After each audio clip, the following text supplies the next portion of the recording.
Alright folks, and welcome back to the channel. It's time for post-match reaction following Aberdeen 0, Celtic 2 today up at PITTODRIE. I'm joined by Alistair to go over everything. How you doing, Alistair? Good, thanks, mate.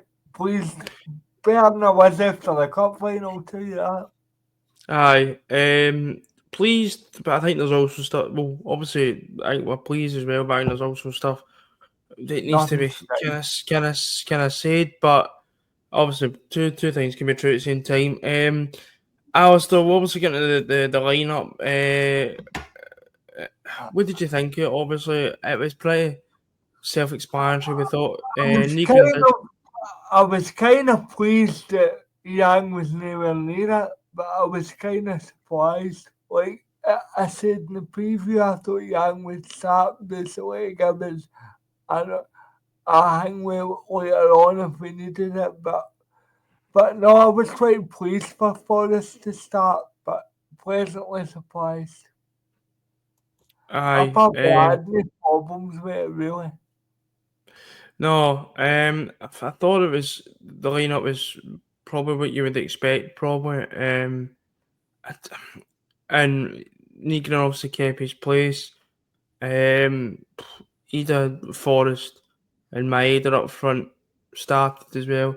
Defensively, Kieran Tierney, Liam Scales, Cameron Carter-Vickers, and Alistair Johnson, Casper Schmeichel obviously was in goal. To be honest with you, I thought it was a game, but there was only one team in it. To be honest with you, I Only thought one to try to win, I thought Aberdeen were frankly thought. disgraceful. I thought it was disgraceful, to be honest with you.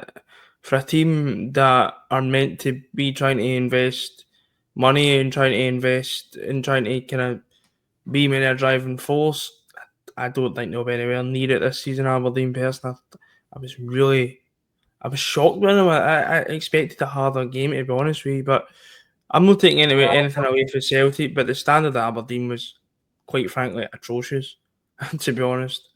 I'll be honest with you, John. If it wasn't for the fact Jimmy Talene had that great run at the start and the Scottish Cup one, well, let's be honest, he was lucky in the style he played the cup final in. But that was more or less down to the lucky invention that they won that, and I'm going to stand by that. But no taking it away from him, but I think Jimmy Tillene's style is boring. I think it's Aye. boring. Aye. No, I'm not going to. We'll just talk about Celtic, but I just had to get out there because I was really disappointed by Aberdeen. But at the end of the day, we took the 3 points, so I couldn't care less, to be honest. Alistair, we opened the scoring in the first half. Really good play for Kieran Tierney and Benjamin and Nygren. Kieran Tierney puts one of the trademark Tierney balls across. Nygren's there to finish it off, and it's good to obviously get him up and running, obviously, because he got some criticism last week of some sections of support, which I thought was mental, to be honest. Yeah, But it's I thought obviously good. that was mental, to be honest. Um, I thought it was good to get him off the mark. I think overall he was a really good player as well. I thought he was a goal and an assist. And overall, I thought he was just, even when he scored, he was, getting involved with the crowd, and you want to see stuff like that. So it was obviously good to get Yeah, him off the mark. But I think it was, we were in obviously at half time with a 1-0 lead.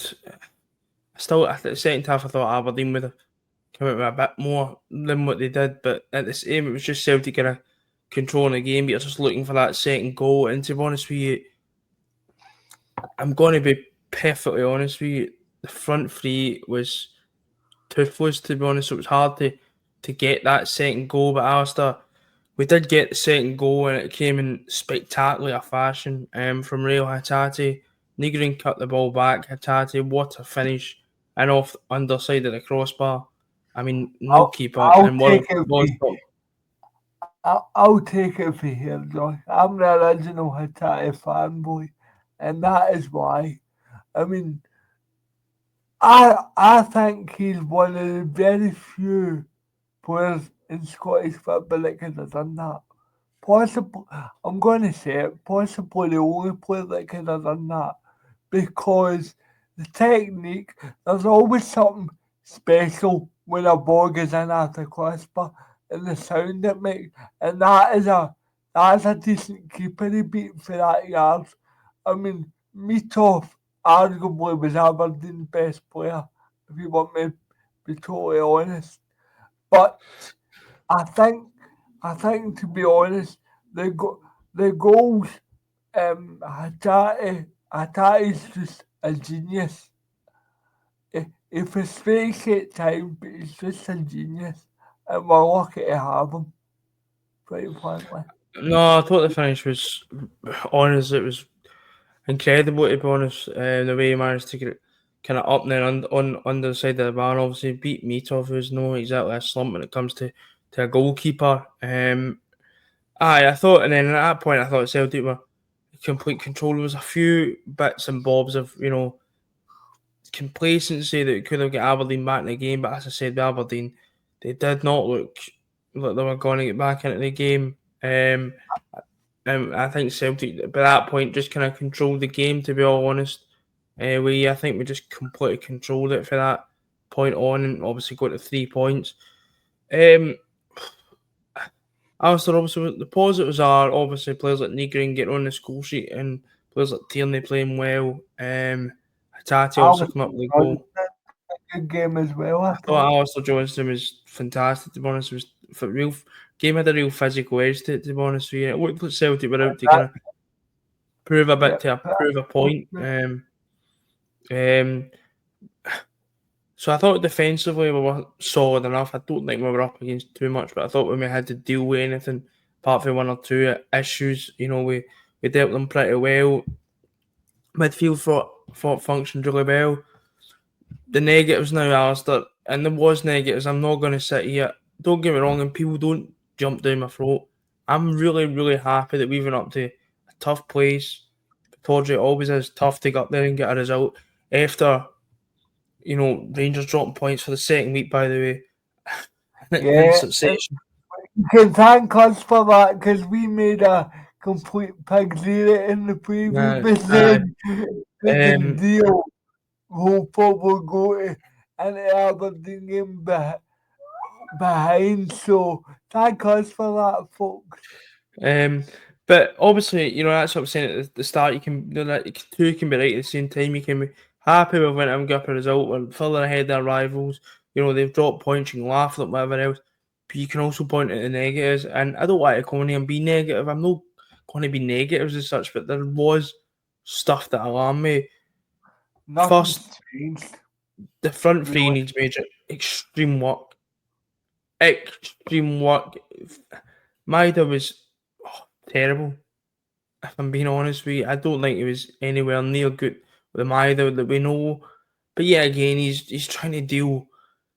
Need them Forrest, in two places. Forrest, Sure. I thought was okay, done his job, but he's not going to get you where you need Sustain to. it. He's not going to sustain, that thing. And there was a point when he chased that ball down, and you think something a faster, like Nicholas Coombe would have got to it, and he does get to it, but he's absolutely puffing at his arse. Is that the ones Michael kicked out to him? That's what it was, and he's absolutely puffing at his arse. Yeah. So, it's stuff like that. The biggest negative of all for me, he is useless. And I'm It, sorry, that might the, sound harsh, but I don't care. He's not the good David, enough. can I just say something, Nita? And I've stuck up for Nita as much as I'm going to. But the day was the first time when he was peeling it wide, I thought, you're hiding. Aye. A Celtic striker should stay in the box, especially if you're a target man striker.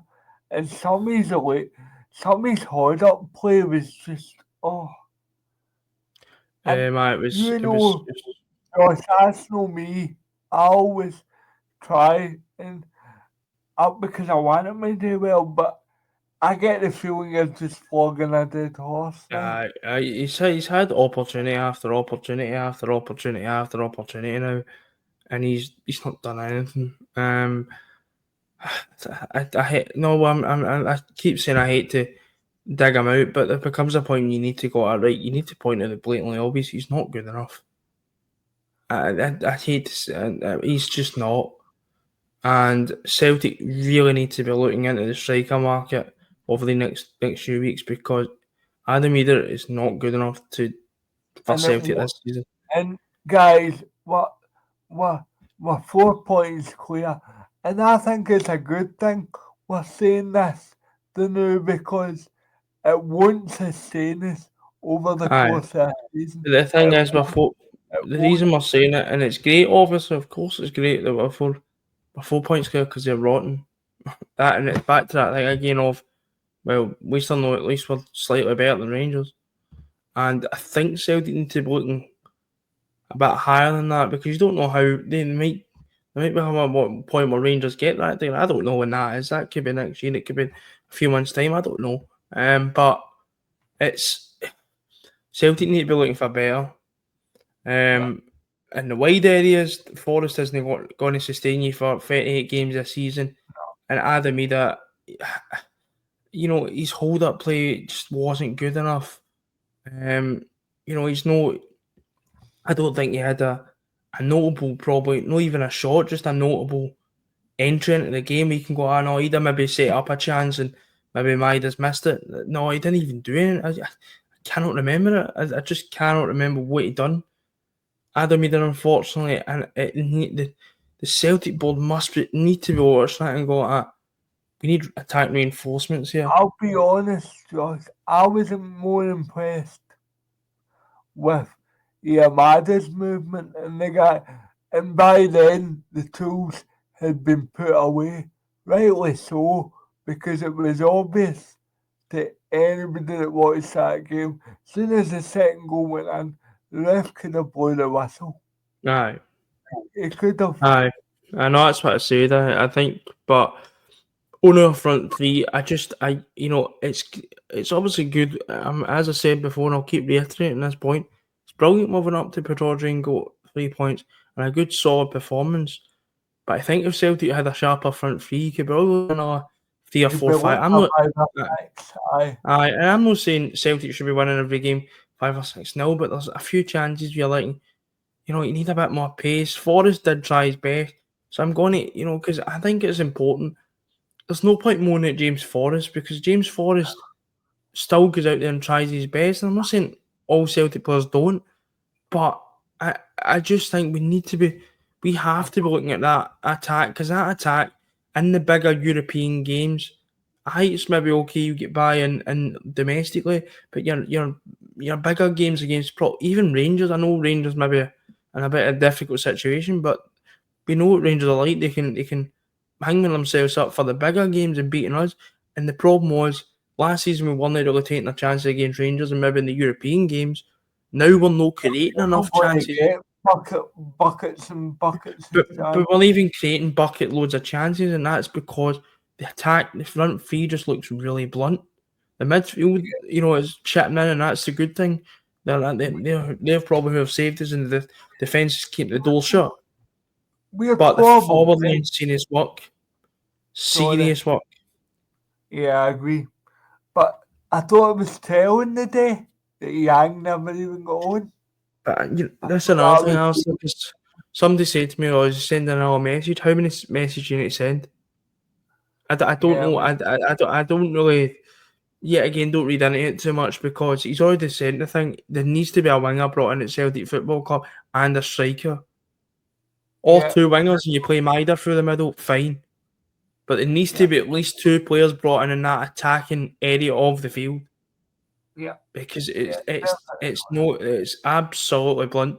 To be honest with you, I'm not trying to come on here about fucking negative Nancy, but the biggest plus, Josh, is our rivals have dropped 4 points and we've took advantage yet. Exactly, no, that is the positive, and of course that's the biggest plus. And of course that's a positive, but it's also, I think, negatives there. I think it's also important you look at the positives, but you also go like, right, you can look at players individually and go, right, but we still need to look at the forward line. It's blatantly obvious we're going to need to look at the forward line. And Another player had a bit of an issue with, and it's got to come as no surprise. I want me to get the clacks in it. Liam Scales. Nah, I'm sorry. And people can jump down my throat, whatever else, and say defensively he's fine. Thought he was pretty solid today. I thought he played pretty well defensively. Positional sense, bit iffy at times, but I thought again solid. But see when he needs to play a forward pass, I mean, honestly, there was points in that first half where he's trying to pass to somebody right and he's completely unmarked, and he misses. He just hits the Aberdeen player, and you're like, huh? And you're like, I think even Chris Sutton says like that's shocking, and it is. That's a really poor. If a football player can't pass a ball 5 yards, you're in trouble. And people can sit and say, "Oh, you're just trying to." He's a new scapegoat and all that. I'm sorry, and I'll say this: he's not good enough to play for Celtic Football Club, and he isn't. And he's not the partner for me for Cameron Carter-Vickers. Not week in, week out. Because I think Cameron Carter-Vickers bails him out. I thought Vickers was outstanding today. I think Vickers makes him look better than what, because I don't really. I think defensively back in the wall when the back's against the wall, great, but then when he's forced to play a pass or anything, it seems to just his mind goes mental, and it's like there was that mistake he made in the second half where he just has the ball, no pressure on him, and he just passes it to Aberdeen, and you're like, right, come on, like, and then there's points when he's passing the ball at the park. But he can't, especially in Brendan Rodgers' system, you need centre halves that are going to try and break. Like when you're sitting with 10 men by the wall, somebody's going to break the lines and get you up the pitch. And I don't see that William Scales, unfortunately. I think centre half's another area of concern, because if Austin Trusty isn't getting in the team, I don't know how, right? But if he's not getting in the team, also we've signed Jamal Simpson-Pusey. He's not getting, well, so we don't know if when he's going to sit in terms of. I'd say, to be fair, he's not ready, and to be fair, that's no Rodgers' fault. But no, then I know. again, I'm back to the same old. No, no. And I don't want to come on and slate Liam Scales. I don't want to come on and just berate Liam, but I just keep seeing the same problems in every single game. Struggling to play with the passes and struggling to kind of do what. Because let's be honest, a lot of the Rodgers, the style Rodgers plays, the ball is with the centre halves quite a lot of the time. Yeah, and do you know why? I personally think, Josh, if we'd two good wingers, we'd have a +7 goal difference than now. I genuinely believe that. Aye. But we haven't. And I think that's why we're having to no struggle through games, but we're kind of we're playing like a Stoke at the moment. No width, no creativity really. Everyone's having to come through the middle, and that's where Scottish teams put all their bodies. So you're not going to be able to cut through teams. That's my concern. Aye, don't get me wrong, I thought we played really well today. I did think we played pretty well, obviously, but as you're saying, there's still controlled it well. And I don't think there's never been a problem with controlling games under Rodgers. Once you get in the league, I think with a Rodgers team are maybe 2-1, maybe 2-0 up, you're pretty confident we'll see it out and get 3 points, and that's exactly what we done today. Obviously, Alistair as well, Rodgers spoke again in his post-match about just having quality and stuff like that, and everything else. It's just the same stuff again, but it's clear to see. And I know we talk about how bad the board is. Surely, God, they're looking at it and going, right, no, we need to give him some attack and creativity, because it's badly needed. Now's the time. We went 4 clear. Bring in 2-3 signings, and everybody's happy, and it would give us such a lift. I don't know if you feel like that, John. Well, Chris, Chris Boyd, I don't know. I know. He was talking about after the game, and he was like, "I can see it for both sides, and because he got a lot of money last year. I don't subscribe to that again, as I've continuously said. Well, that's a bullshit excuse if you I want to. says, and he was like, if you look at the £11 million players and the 5 million, they were all in the more trusty and angles are on the bench, and Ida was up front. His didn't really set the world alight. But then Stilian Petrov made a good point to him and says, "But that's how big clubs operate." Well, one footballer and one football player, and I'm not here to pop it boys here, tempting as it is. One football player played at Euros and World Cups, etc. But but Petrov played at the highest level. My God, Stan Petrov played in a European final for Celtic. He knows the level that the Exactly, and fans it's not even known that knows the level. I've not been a professional football player, and I can see that. That's how big clubs operate. Now, if Army Engels and Adam Ida lived at 11 and £9 million, no, they haven't. Right, let's be honest. But at the end of the day, no, we're not asking for a record-making signing anywhere. We're asking for a winger just that asking can. for replacements. Somebody that's got a bit of attacking intent. So I think Boyd has got it completely wrong there. I can get his point. It might be surprising to hear, but I can get what he means. That what you don't want is Just wanted it spend all the wrong. money. But I think, but then Petrov worded it correctly, man. But no, that's how big clubs operate, and that is correct. Celtic, we're only asking for about 3 or 4 bits of quality. And Rodgers, I think, was speaking to the BBC, and he said that he says we just need to add that the bits of quality to kind of make the. He I'm says, I'm going to say this, Josh, and it might come back and bite me. We got a winger and a striker of sufficient quality, nothing to worry about. That doesn't mean you have to be complacent, but it just would give us a lift.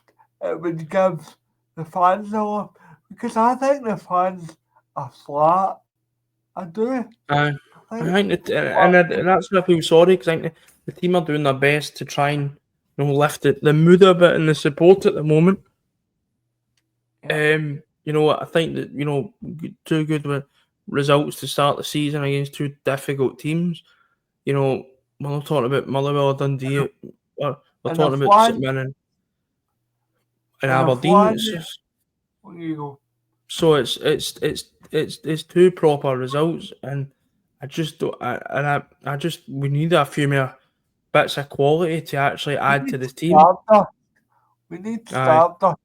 Can you imagine uh, uh, an Nakamura type added to already having a HATATE or uh, a winger that you could dare and make you wonder who's Nicholas Kuhn?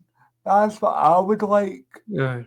Just replacements Just and a striker, a finisher, quite frankly. Celtic have lost, I think, like nearly 55 goal contributions for last season. If you look at Kyogo and Nicholas Kuhn put together, and we have not replaced them. Jota as So, well. and Jota's injured, so it's not really the club's fault, but No, in I terms of know, what. but we lost it. No, I know what you're talking about, but I think in terms of selling players and trying to replace them, we've not done it, and that is the problem. I Alistair, to think finish up, on you go. no, what's that? Sorry, finish what you're saying. No, I always got to say, listen, I'm not here to pop at Nygren. I think Nygren will be quality, but he needs help. And he's not Aye, a winger. He's not a winger. aye. Said that the day dot. On Um, you go.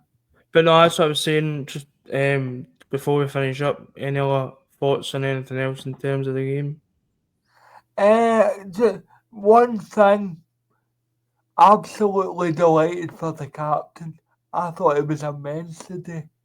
And for controlling the game, passing it, winning the ball when need to, because that, as you said about Alistair Johnson, that was feisty, and it was good to see Callum um, being a captain. And See, to be honest, yeah, Aberdeen had no cutting edge, but just to say I'm really pleased. I actually thought Cal McGregor was the best player in the park.